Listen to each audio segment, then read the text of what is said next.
مش عارفين شكون ما خصناش نسبوا اليوم، هو ابراهيم دياز. الصراحه ابراهيم دياز اللي داروا اليوم كبش فداء، حيت زعما زقر بيلانتي. خلينا نهضروا زعما بصراحه بلا لغه خشب، نهضروا نقولها كيما هي. اللي وقع دياز راه حقره، الماتشات راه ربح وخساره، بيلانتيات راه يضيعوا، ميسي يضيع، رونالدو، بادجو الاسطوره. المشكل ماشي دياز، المشكل في لازيزاني اللي طرات قبل الماتش.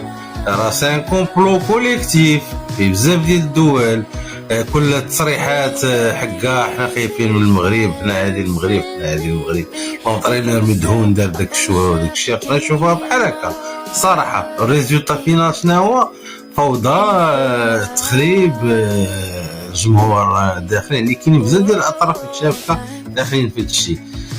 مضاربه مع البوليس، لا زعما الريزولتا لا زعما باش يبينوا بين لا كان 2025 راه ما نجحش كيما خصها تنجح وكيما قالوا خصها تنجح. دونك الله يرحم الوالدين، حبسوها السبان بعدا ديال دياز، حبسوا المعيون، ونشوفوا شكون اللي كان حاضر وبقى ساكت، وماشي اول مره. نشوفوا شكون اللي كان واقف وبقى ساكت، هذاك اللي خصنا نهضروا معاه.